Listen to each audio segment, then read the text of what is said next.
So Ukraine has pledged to kill 50,000 Russian soldiers a month, but what if that's not enough?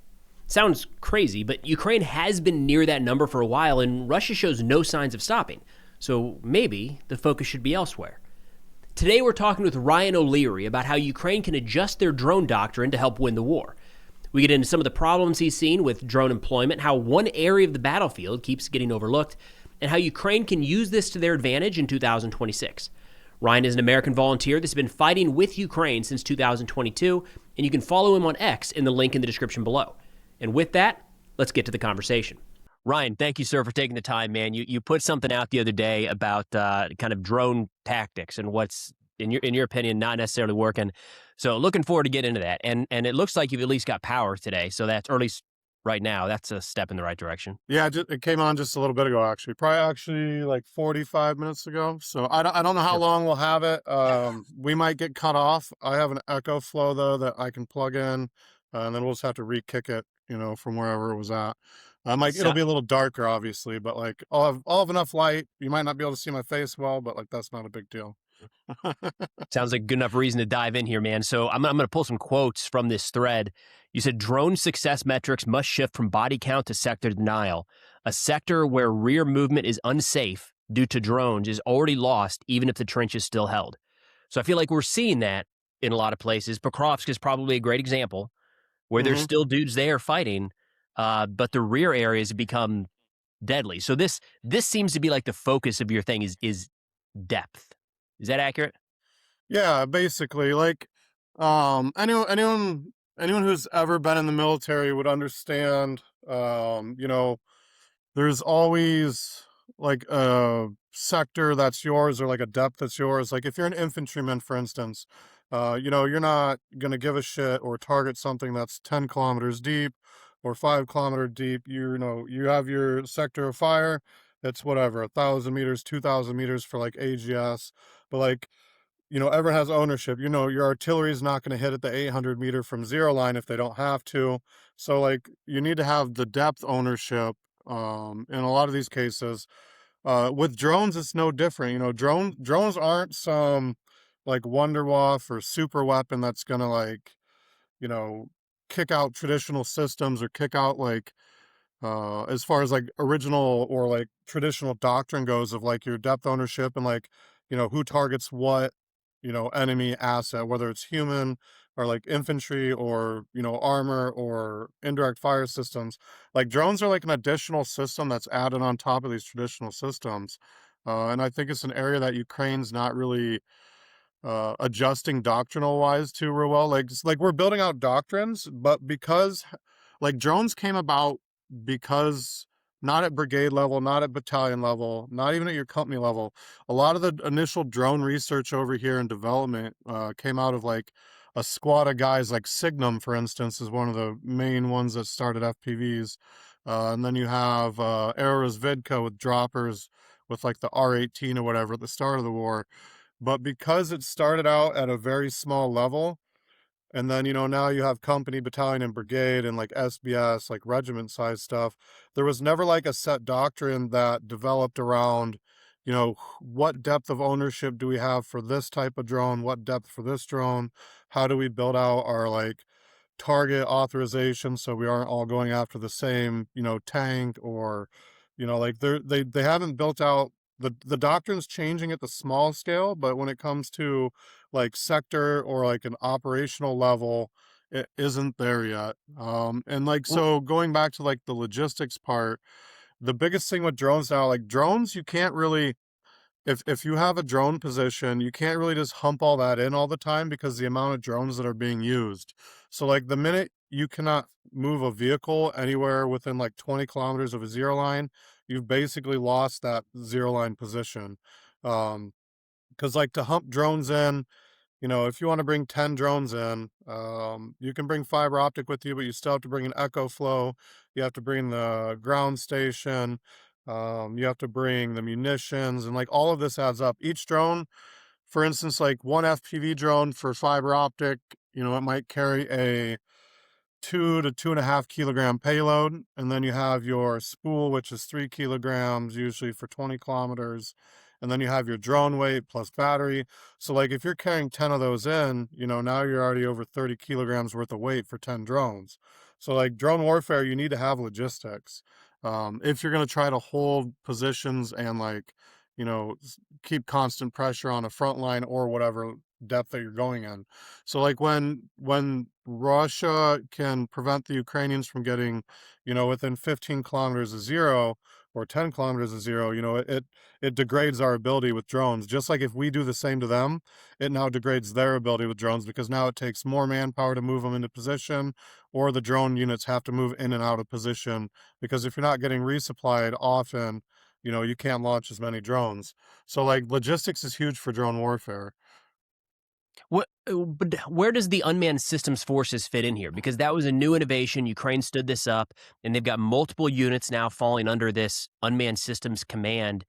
Is that tapping into this, or is it I maybe mean, someone that could? well, this is one of the questions: is where do these units fit in? So right now, so like we just recently switched to core structure, so some stuff's going to change. But right now, in a combat infantry brigade, you have a unmanned battalion, like a drone battalion, and then usually within each infantry battalion itself, there's a company of drones as well. So you have infantry battalion with a company of drones.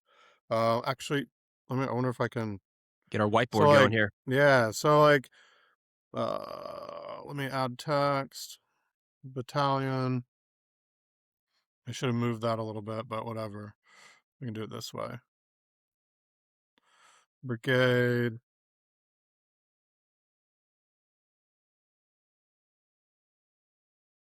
SBS. So like each one of these on this whiteboard, like these guys will have like a company of drones. So like one company, UAV. The brigade will have like a battalion level. And then your SBS is pretty much all drones. So like the biggest issue is who controls what, and the thing is the answer right now is no one controls anything. There's no ownership, there's no depth. If my front line, if this is the zero line right now, say right here, this is like a trench. Mm-hmm. Every single one of these units is hitting this fucking trench. Like there's no ownership to say, hey, you know the battalion, like, hey, we've got this, stay out of it, and then you guys go deeper. Like it just doesn't happen. And like that's one of the things I wanted to bring up in my post, is like we don't have ownership of anything. And even with like just like traditional assets with the military, you have to have ownership, so you're not all targeting the same area, so that you're not just keeping pressure on one part. Like it would be fine if we could only keep pressure on the front line, but then if we're not attacking their drones and putting enough pressure on their drone teams, they're going to end up with more drones hitting more of our stuff, to where our logistics gets pushed back. So like you have to attack the zero line, you have to attack the near logistics. So like 0 to 5 kilometers needs to be hit all the time, because that's where your infantry sit, that's where they stay. Your 5 to 10 kilometers, you need to focus on your drones predominantly, and any type of like vehicles going in there. And then your 10 to 20, and then further on down the line. But currently it's a free-for-all with drones, like, and a majority of them are going for your zero line. So like, for instance, if this is your front Before line. you move to the depth piece, Mhm. are there cases where like company, battalion, company, brigade, and SBS are maybe hitting the same target? All the time, man, dude, oh man, like Not in all a the good way. time. I mean, like not not not in massing Yeah, like fires. it's not like so with armored vehicles, it happens a lot, but that's usually now because there's a whole subject on munitions that we can get into too, that annoys the shit out of me. But with armored vehicles and like the Mad Max shit that they put them on, the Hedgehog or whatever Mhm. they're calling him now, obviously it takes more than one drone to take it out. So like massing fires on armor, that's one thing. But like, I just posted on my Twitter a little bit ago the video where you see 3 drones hitting one infantry soldier, like directly, one after another. And it's like, cool, you just blew the dude to pieces, but like you wasted 2 resources, 2 assets for nothing.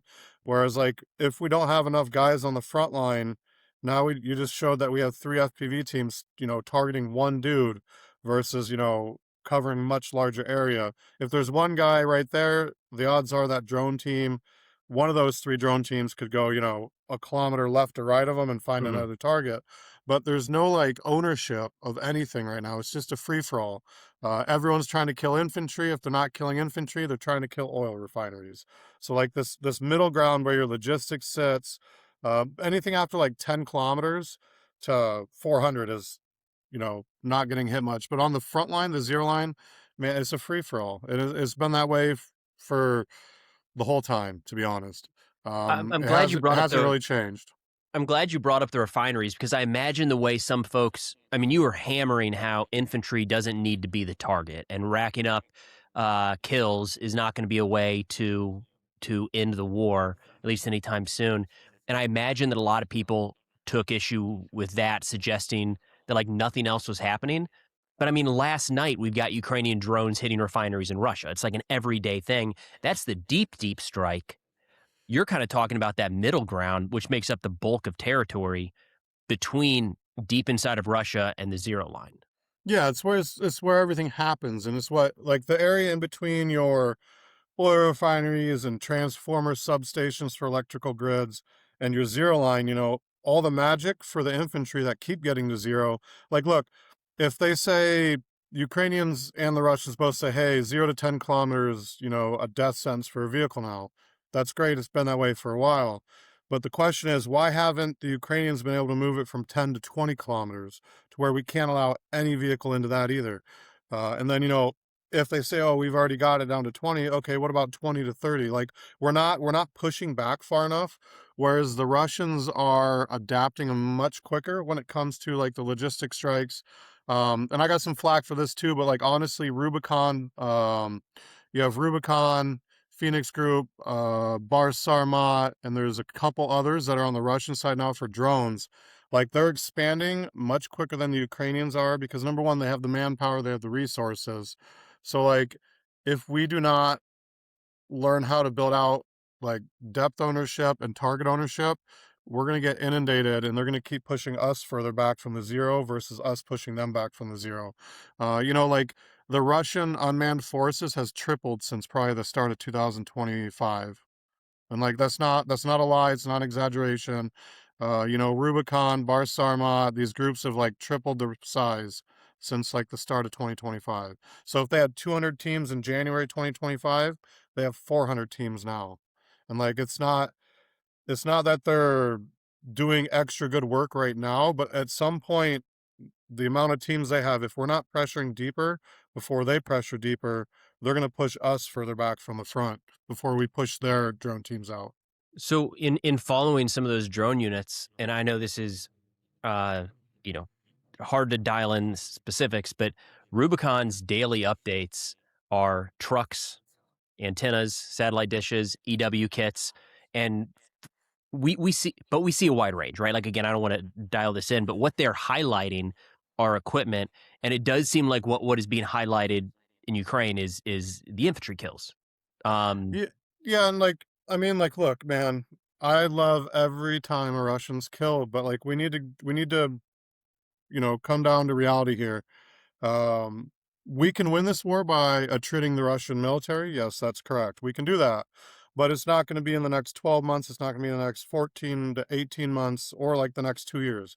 It'll be 5, 6 years down the road. Um, Russian society, unlike Western society, and I don't think people in the West understand this. Uh, Russian society and like their whole perception is based on we're the victims of, the West. We have to suffer through it. And like, I mean, like, we're not going to attrit them to the point where the society, throws their hands up and gets pitchforks out and starts, stabbing their fucking local governor and their, RADA members and the president. Like, the government in Russia is so locked down that it's not like the West where we're going to go out and protest and flip cars and burn stuff and do whatever. Like, Russians can't do that and they won't do that. It's not usual their society to do that, there's still a huge nationalist point. I don't think we're gonna break that by sending 50,000 dudes home dead in a box. Like you know, I don't even think we're there yet. I know they said we've reached it, but like, yeah, you have to understand. For a while now, between killed and wounded, we've been sending 30 to 40,000 Russians home every month between dead and wounded. So like if it was if the Russian society cared that much about their people, you know, when there's 50,000 dudes getting sent home for the last 12 months, either in a boxer with legs missing or shrapnel, they would have, you know, started bitching then, but they're not. The recruitment levels are changing, but they're not that much. And, you know, they haven't even mobilized. So this idea that we could somehow attrit the military quicker by getting to 50,000 killed a month, it's just not going to happen. It'll take fucking 2 to 3 years probably before there's even some super upset area, you know, of the population in Russia. Like So we're not going to win the war quick by just killing infantry. so what then? I mean, to oversimplify it, it sounds as easy as change targets. Is it I genuinely mean, that it's simple? it's not that simple. Like we obviously need to keep killing infantry because infantry pressure the front, but at the same time, again, it's just like with artillery, mortars, every other system, air assets. You have to have your strategic and operational depth. So we need to focus on pushing their logistics further back from the front line. We need to focus on pushing their drone teams further back from the front line. Because the more we push the logistics and the drones and everything else away from the zero line, like if they're sitting at 10 kilometers now, if we push it to 15 or 20, that's even less infantry that are going to get to the front. So like we can affect the amount of infantry getting to the zero line by killing not infantry but destroying their logistics further back, their C2 nodes, where the troops gather. Because like when they send a 50-man assault where you see like 2 and 3s walking, Mhm. it's not like they're just grabbing 3 people in a vehicle, dropping them off in a, you know, 15 kilometers from the zero, and then driving back and forth, you know, 40, 50 kilometers. You know, they have a staging point, a rally point, just like every other military that ever had. And, you know, there might be 20 dudes in a building and they just, you know, slinky them that way. But like we need to push the further we can get in depth, the more we can push them away from getting to the front line. You know what I mean? Because like no infantryman is going to want to carry 25, 30 kilograms, 30 kilometers.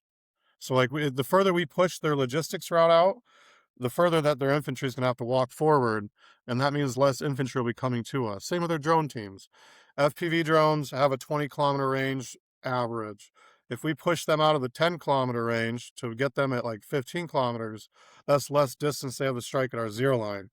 But the biggest thing is we need to maneuver, or we need to move, um, like we need to adjust how we are, you know, conducting drone operations. We need ownership of Frontline, so we're not having SBS, SBU, GUR, SSO, and a combat brigade all hitting infantry. Like there needs to be ownership on depth and then on targeting as well.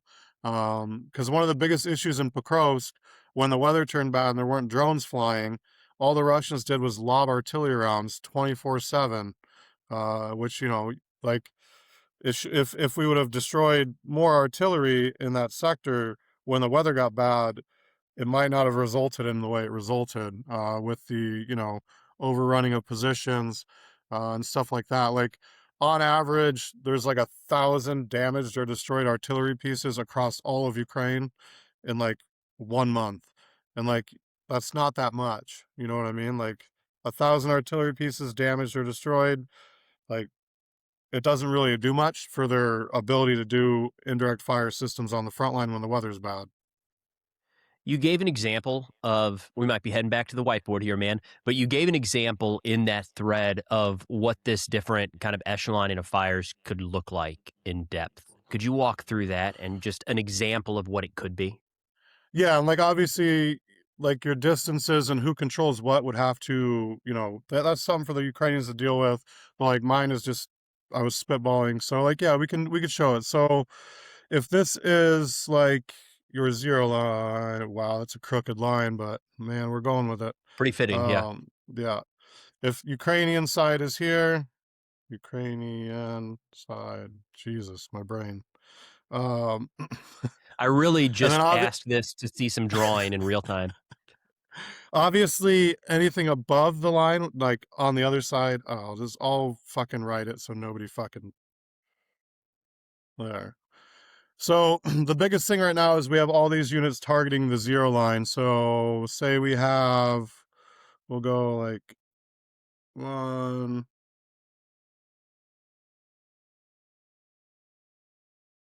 I probably could have used different shapes too. So we have SBS, we have BTN. Boy, it's a good thing is this, okay, battalion. And then we could say SOF. So SOF could be like SSO, SBU, GUR. So say we have like 3 different type of units on the front line right now. The biggest thing that we're not doing and what should happen is there should be an ownership of depth. So we can say, you know, the combat battalion has a 0 line. So 0 line for this would be, 0 to 5 kilometers. Anything in here, it's the primary job of the infantry combat battalion brigade to deal with. This is the only thing Battle they space target. owner kind of thing, right? Yeah, Back to battle that. space Okay. ownership. That's what it is. So, like, these guys only do drone operations 0 to 5 kilometers. Anything past that, not their problem. Anything 0 to 5 kilometers, obviously that's majority infantry. If armor comes, you can hit it, but like, it's majority infantry. So, like, with this, that means they can actually switch their drones around too. If you're only going 5 kilometers in depth and you're 5 kilometers or 10 kilometers from 0, like, you don't need the bigger munitions. You can run a lighter munition because you're predominantly targeting infantry, which saves you on your C4, like your RDMX, HMX, which is really rare now. It's hard to find. It's running out. You can run different fragmentation, but like, you can make a smaller munition that costs less money. You can use a drone that doesn't have the super propped up motors on it because you're not going further in depth. So like, they have the cheaper drones, smaller munitions for the targets they're mainly going for. Infantry. Saves Ukraine money. They can build bigger drones to go hit other shit, and it also keeps their 0 line. Your SBS, on the other hand, should be going for, rainbow. Yeah, we can do Ooh, that was rainbow. close. Let's do it, man. So your SBS, which is your unmanned systems, should predominantly be focusing, we'll say they're going to focus behind this. So they're going to go 5 km to, let's just say, we'll say 40 km, because 40 kilometers is about the cutoff now for cheap drones before you have to get better, Starlink, radio communications, whatever. Anything after this, it takes more expensive shit. So the 5 to 40 kilometer line is your SBS. So And SBS and SBS is 5 the unmanned. That's the unmanned. unmanned systems forces. Yep, unmanned Okay. systems forces. So they should predominantly be targeting this area, which means they're going to go after logistics, drone teams, um, counter UAS radar, so counter, UAV radar, because most of your CUAS systems on the Russian side are sitting at the 10 to 20 kilometer mark. And that's picking up the fixed wings, so then they send interceptors up to hit the Ukrainian fixed wings. So like, That's the SBS Rubicon should, model. SBS yeah, doing the Rubicon model, kind of, in a yeah, way, right? basically Okay. SBS would do what they should have done from the get-go, which is be a Rubicon targeting all your logistics, all your communication, enemy drone teams, and like your larger assets. Nobody, like artillery as well. Nobody gives a shit about infantry. You see a dude walking, you radio it up location, and you keep flying. You don't hit them. There's no point to it. Your drones should be used for, bigger, more sector strategic targeting. So artillery, like not even mortars, probably. I would say artillery, um, radars, enemy drone teams, and logistics vehicles. You see a dude on a dirt bike, don't fucking hit it. Find a bigger target. Like, the dirt bike guys can be taken care of by the 5 cam guys, to be quite honest. And that 5 to 40 range is going to have essentially all Russian artillery that can affect the fight. Like, technically, they got some longer range stuff, but from cannon to rocket, it's going to be in that space if it's impacting the front line currently. Yeah, and like, so not even that. So like, well, all of that plus some. So you're 5 to 40 kilometers on the Russian border side. Now you have some of your Buks, some of your smaller anti-aircraft missile systems that, target your larger strike systems that go further into Russia, hit the oil refineries. So they Okay. basically they can knock out quite a bit of shit in this 5 to 40 kilometer area. And honestly, 5 to 40 is probably too much for one single organization. You'd probably have to run like SBS, so unmanned aerial systems, and then you'd have to probably run like, I don't know, like SSO or one of the other soft units to help out in that, just because there's so much shit that sits at that, in that, window. Like, not like really 10 kilometers, but like your 20 to 40 kilometer like depth Hmm. is fucking everything's there. There's, fuel supply, there's food, ammunition, again, radars, air defense, EW, like everything is in that nice chunk of change there. Well, hold on. I don't want to distract you too far here, but like, sounds like a target-rich environment. Correct. Why is that not being? Because Why that's are not the folks not going focus. after it? The folk again, like this goes back to, Ukraine is good at understanding your typical battlefield ownership and battle space ownership with their artillery. Like you'll never see, two different brigades lobbing artillery at the same target. They're good with their mortars, they're good with their AGS.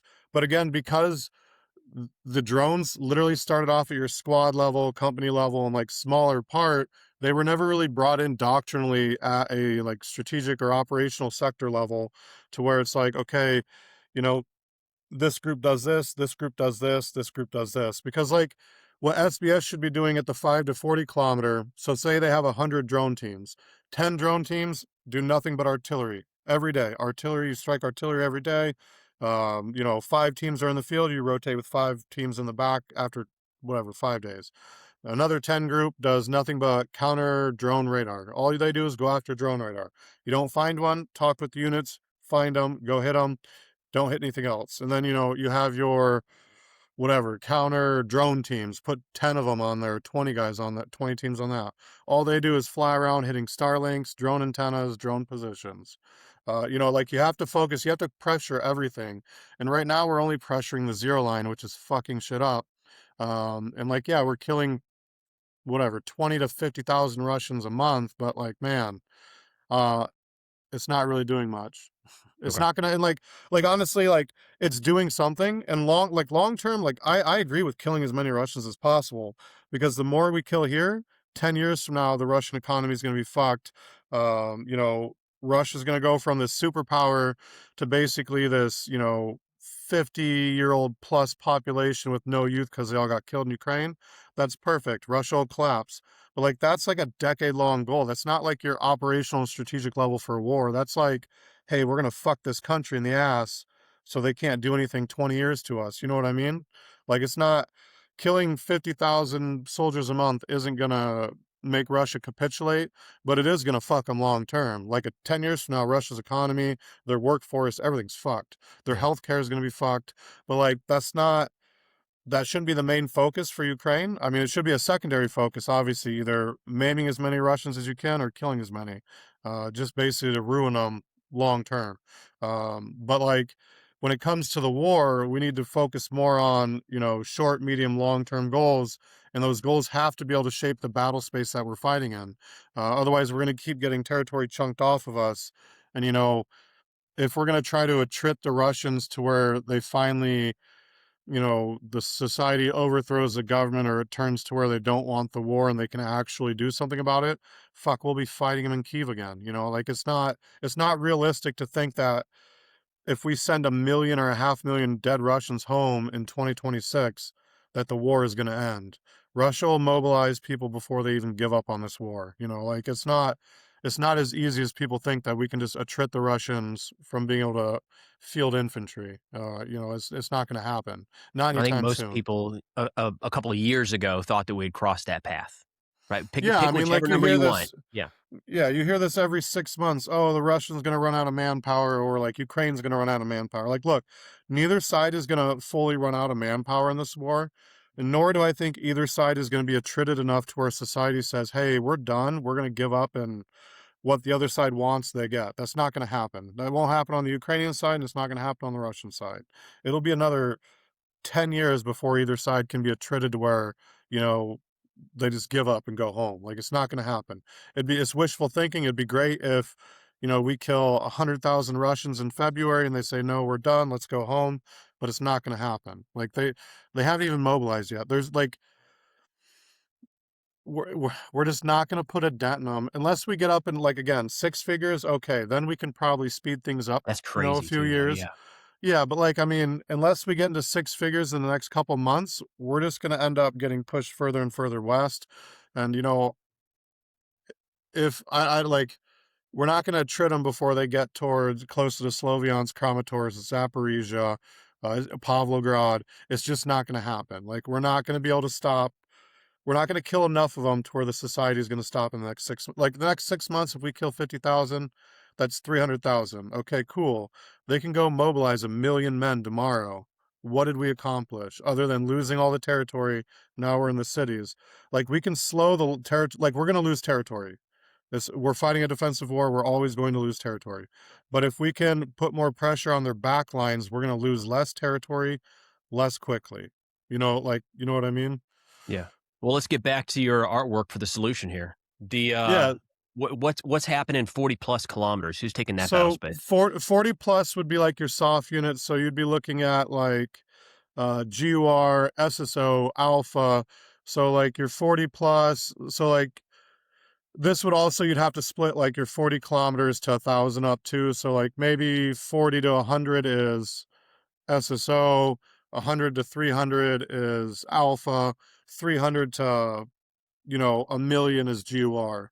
And then obviously the deeper you go, so 40 to 100 kilometers, you'd be looking at like your C2, so your command nodes, your bigger logistics hubs, because like actually it'd probably be 40 to 200, just outside of HIMARS range. Because like basically like once you get past HIMARS range, there's, the Russians are storing stuff in big buildings still. Like, it's not this super spread out like logistics hubs, supply hubs everywhere. Once you get out of the HIMARS range and out of majority of like the bigger heavy weapons of Ukraine, Mhm. they're in, big ass buildings. Like, I could, They just moved it back. They didn't change. They yeah, just moved it they're just backward. they moved it back into much larger buildings in the rear. Ones that you could hit with a 100 kilogram payload, and you'll just put a hole in the wall because like they're Ukrainian cement walls from the Soviet era, are 2 meters thick. So like you would have to focus on these things, but you have to keep hitting them, so they have to push those further back too. Obviously, the drones in this category are $20,000 to $100,000 a piece, depending on what you're doing. But like you need to keep pressure on these areas too, because a lot of their rail lines are like 180 kilometers plus. So like hitting rail lines slows the fuel delivery. They have to truck it in then. So then guess what? If they're trucking it in, you can hit them when they're trucking it in. Mhm. Because once the truck gets there, they have to pump it out and put it somewhere else, or they have to store the truck. So like there has to be like once you get it up to the 200-kilometer range, you're into the more of like shit that has to get delivered, or our military basically almost stops moving. Fuel, food, ammo, everything is like in these larger warehouses past that 200-kilometer mark. And then obviously like, so if we'll say, yeah, SSO runs this, then you'd have your 200, whatever, we'll say 200 to 400 kilometers is SBU Alpha. And obviously it doesn't matter what group takes it. I'm just Yeah. saying whatever on the org side.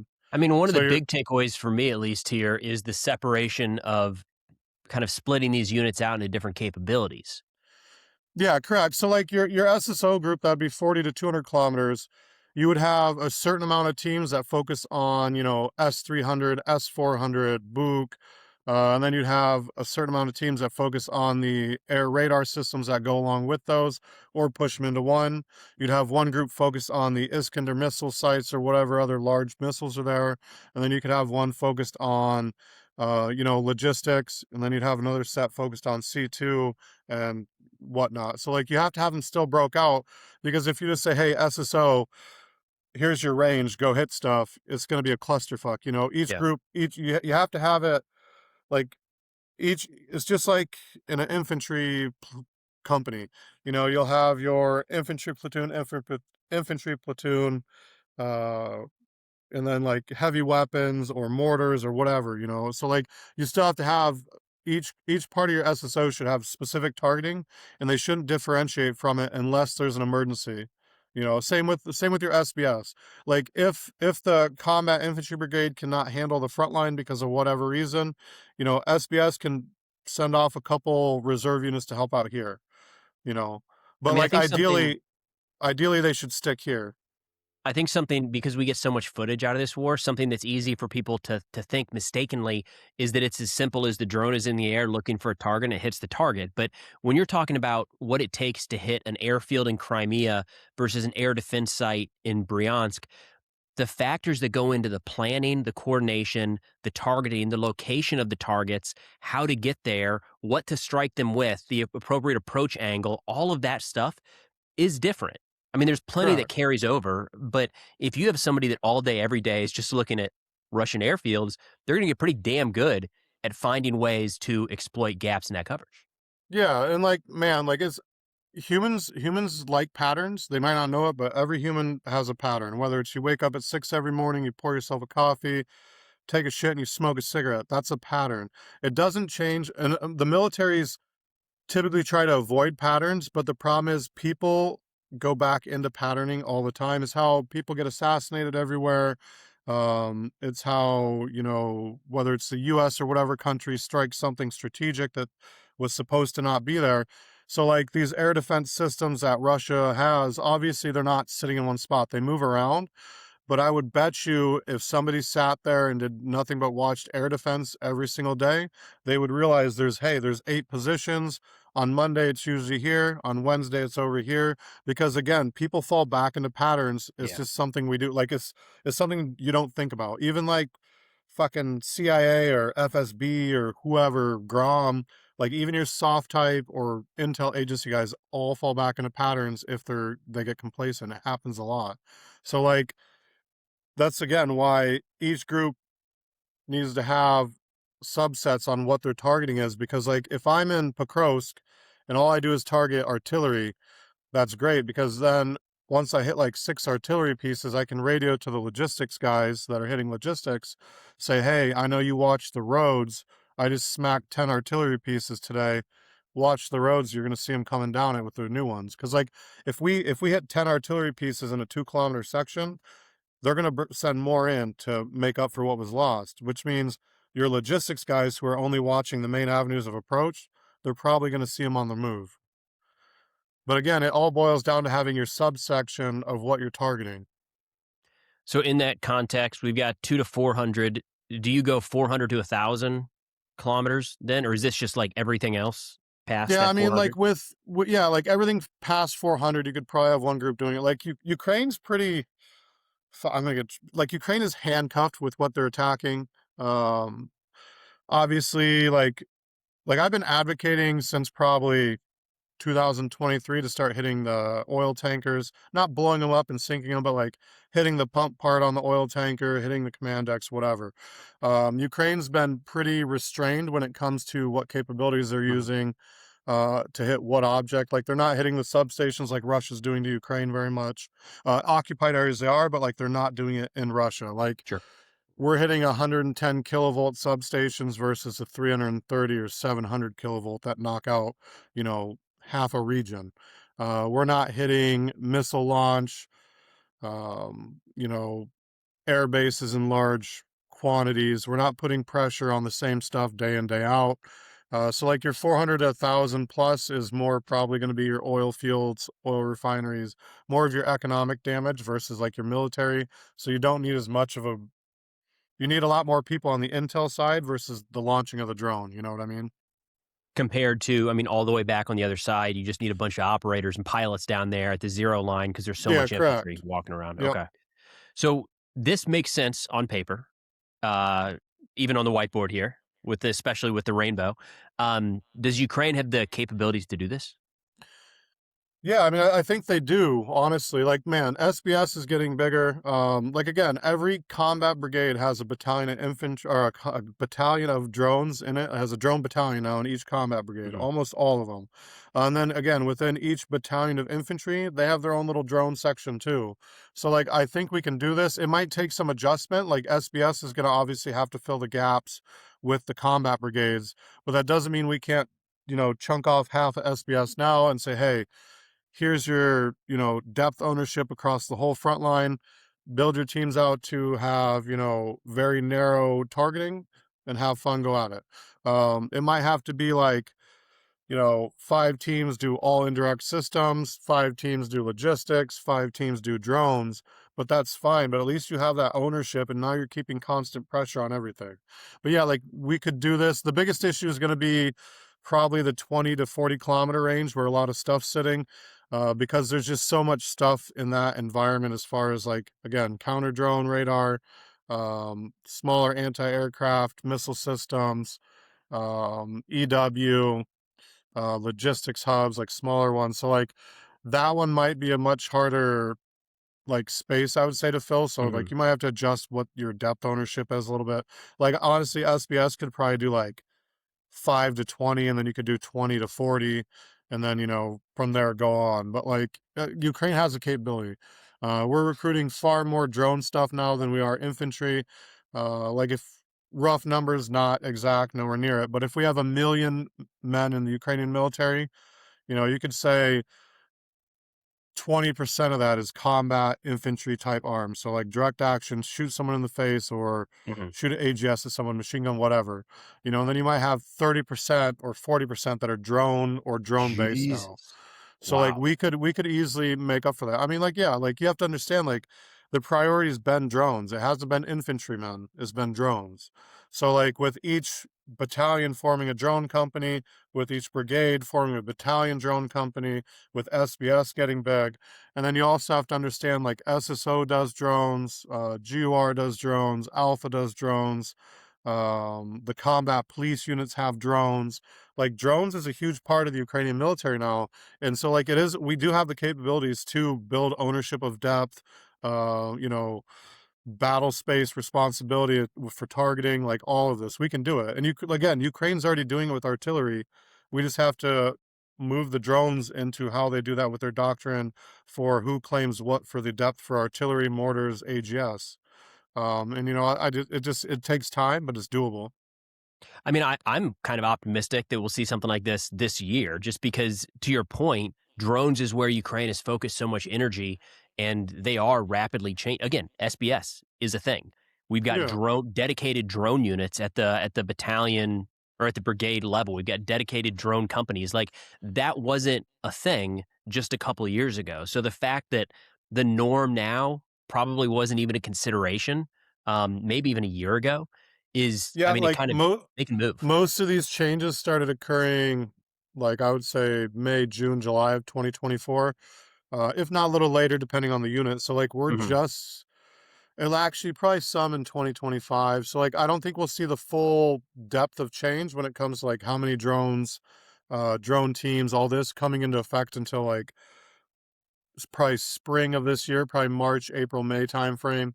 But the other big issue that we're going to run into with a model like this is because everyone's been targeting this 5 kilometer range and this, oil refinery only range. All our medium range strike drones that are like we can fly an FPV not in winter, but springtime when it warms up a little bit. My guys can hit targets of 40 kilometers with an FPV. Like easy, all day, every day. But the problem is this 40 kilometer to, let's say, 300 kilometer range, they haven't invested as much money and time, the companies in Ukraine, in developing drones for this because it hasn't been something that the Ukrainian military has really been buying. Mhm. Obviously, you have Ram, Dart, and a few others, but it's a very smaller purchase than what your, 300,000 a month here and then Yeah. 2,000 a month here for these. Like it hasn't been a priority. So this middle section areas doesn't have the development that you're seeing in these other areas of the front line. If you think of it like a donut, like you have your, or not a donut, what's the other thing that's circular? Bagel? Food. Bagel, there we go. Fuck my Really? brain, Okay, all man. right. TBIs. If you think of it like a bagel, like you have your outer one and then, it gets smaller. That smaller hole in the middle is basically this giant area that we don't have good drone capabilities into it yet. We just finally got a Molnia clone, like Blitzkova or Blitzkovka or whatever it's called. We just started getting that into production and using that on the front lines this year. And that goes like 80 kilometers. Before that, you'd have to use like, I don't know, a Dart X or whatever, which is like a $20,000 system versus like the Blitzkava, which is like $2,000 system. Like there's very few drones that are cheap enough to launch hundreds of them every day from like your 20 to 40 kilometer range Yeah. that are reliable. And like these are going to be more of your fixed wing drones, obviously. Like you can bring an FPV there, but like for us to get an FPV that far, it has like a 1.5 kilogram payload on it versus 2.5, 3. And you have to understand, like this late in the game with drone warfare, everything is fortified, everything's dug in. So like a 2 kilogram payload on an artillery system now, yeah, you can damage it, but if you want to fully destroy it, you need like a 10 kilogram payload. Same with everything else. So like this middle area probably won't be your deep bomb, like your, vampire type bombers, because obviously it takes too long to get out there, drop the bomb and get back. But it's going to be more of your fixed wing strike drones that carry a 10, 15, 20 kilogram payload. But again, we haven't developed those. We either have these very large ones, or we have like, a 200 kilometer range one that's 40,000, great for hitting air defense, not so much for smacking a building that has a supply node in it. So like that's one area that Ukraine hasn't really developed out yet. And I think it'll take time and money to do, but it's possible. That'll be like the only main issue I could see with, building out depth ownership and targeting responsibility. Again, we've seen so much innovation in that space so rapidly. I feel like it's not out of the realm of possibility to see that pretty quickly here. In wrapping up here, I have maybe a silly question. Is there, when you're talking about like unit ownership here, is there any area that would be considered like sexier? Like units want the zero line or units want the deep strike, that you could see commanders, not to call out any commanders or any units, but like that some might want certain targets over others? Yeah, like it'll predominantly be like your soft guys arguing because, like, man, hitting an oil refinery, it's hitting an oil refinery, hitting a fucking Navy ship, whatever.